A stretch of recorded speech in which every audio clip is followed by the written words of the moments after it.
Praise the Lord. Hallelujah.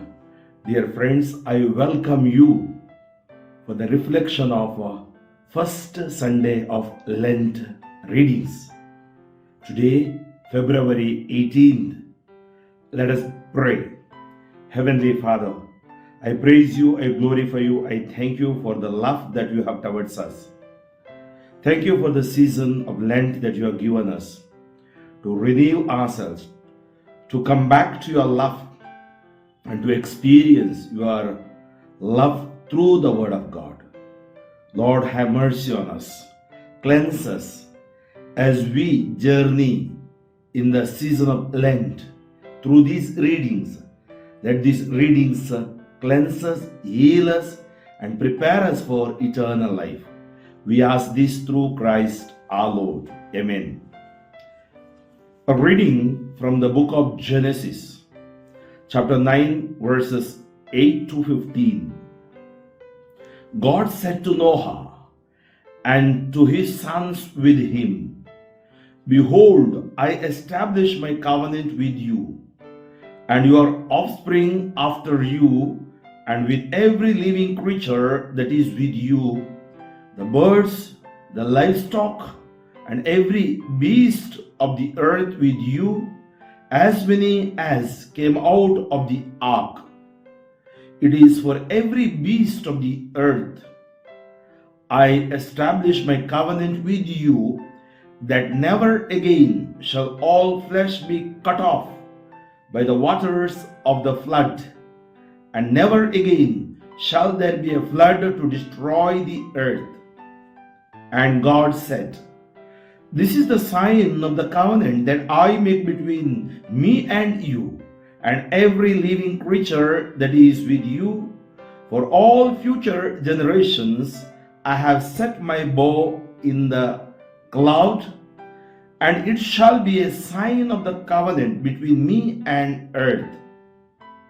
When I bring clouds over the earth, and the bow is seen in the clouds, I will remember my covenant that is between me and you and every living creature, all flesh. And the waters shall never again become a flood to destroy all flesh. Psalm 25. Response: All your paths, O Lord, are mercy and faithfulness for those who keep your covenant. O Lord, make me know your ways. Teach me your paths.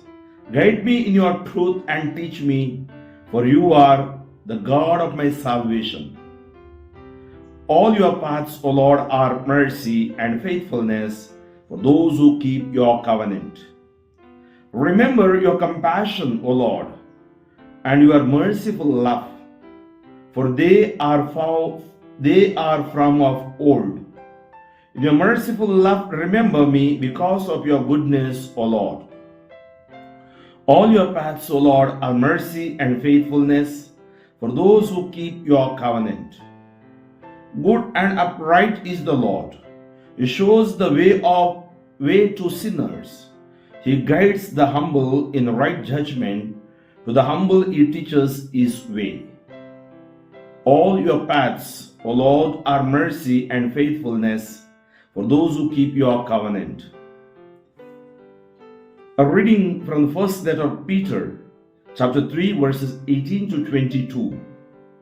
Brethren, Christ also suffered once for sins, and righteous for the unrighteous, that he might bring us to God, being put to death in the flesh, but made alive in the spirit, in which he went and proclaimed to the spirits in prison, because they formerly did not obey, when God's patience waited in the days of Noah, while the ark was being prepared, in which a few, that is 8 persons, were brought safely through water.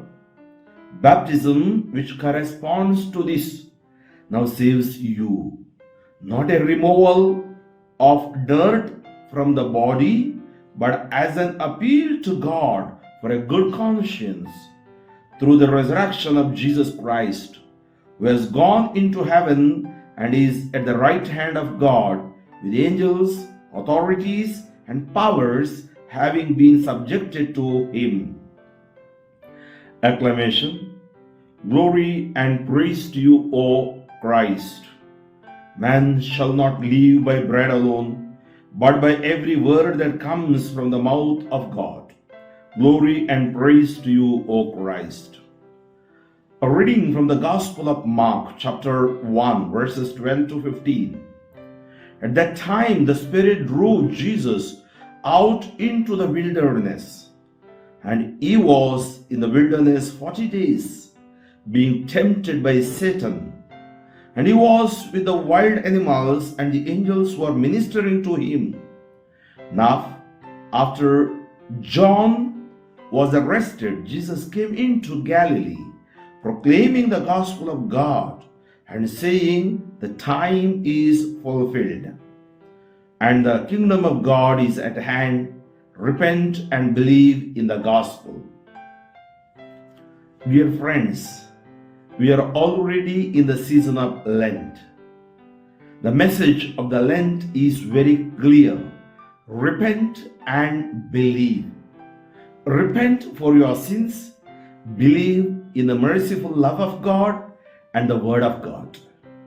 When you repent, repentance brings healing. And also, believing also brings healing.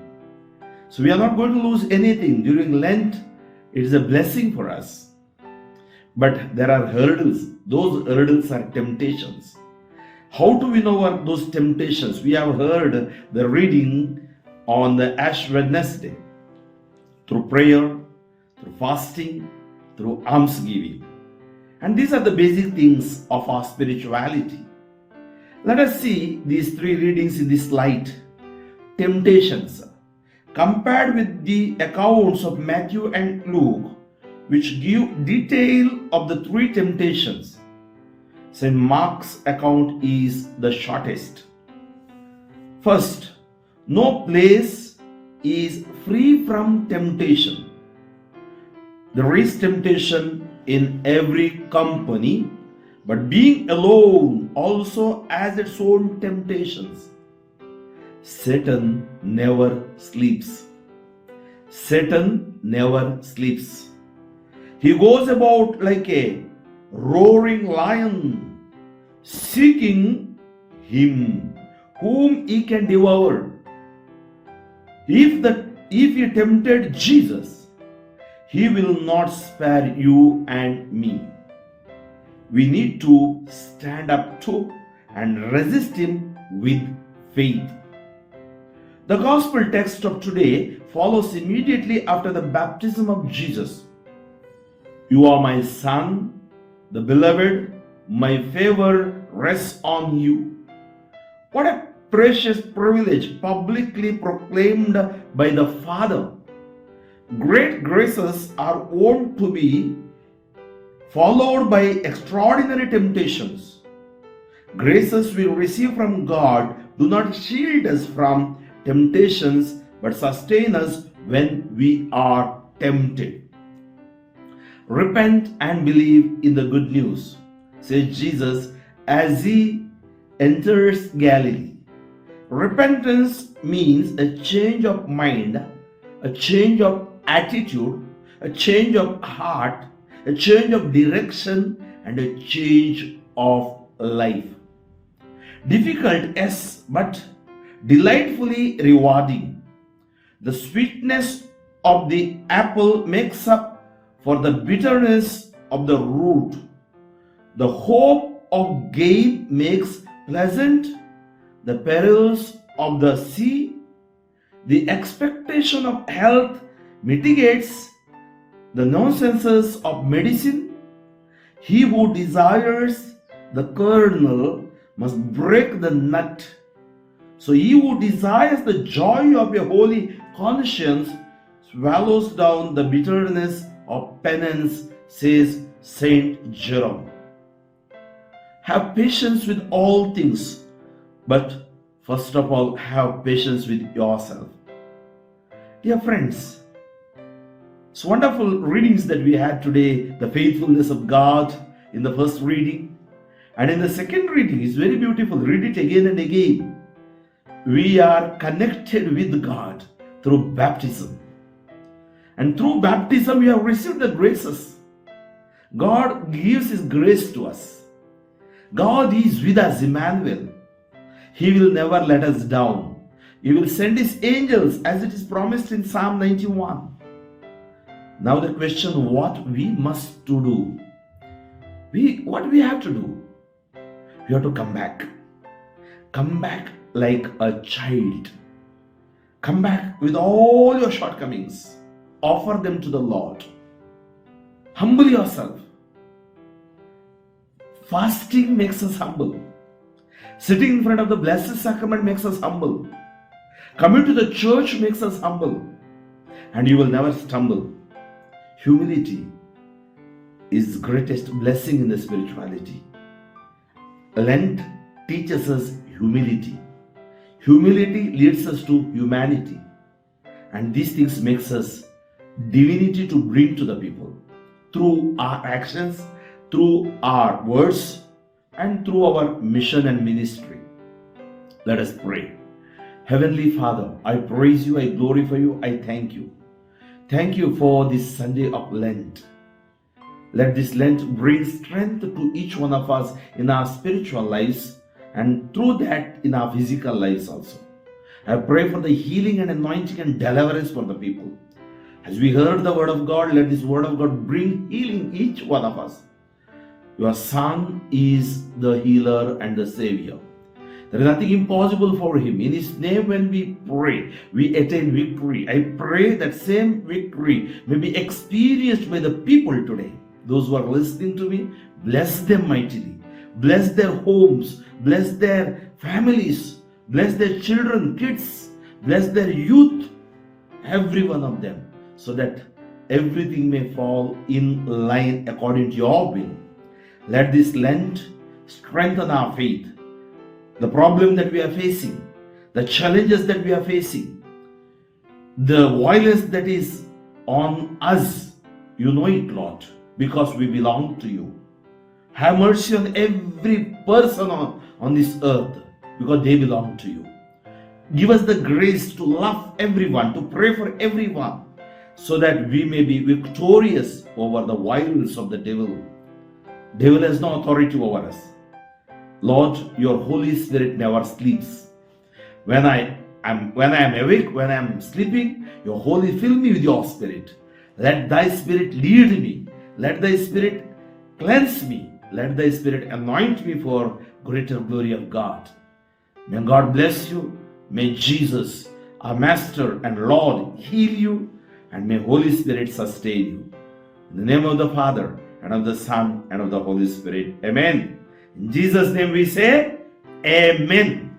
God bless you. Father Franklin D'Souza, Diocese of Shimoga. Pray for me, friends, and forward this message to your friends so that they may also experience the healing touch of the Lord. Amen.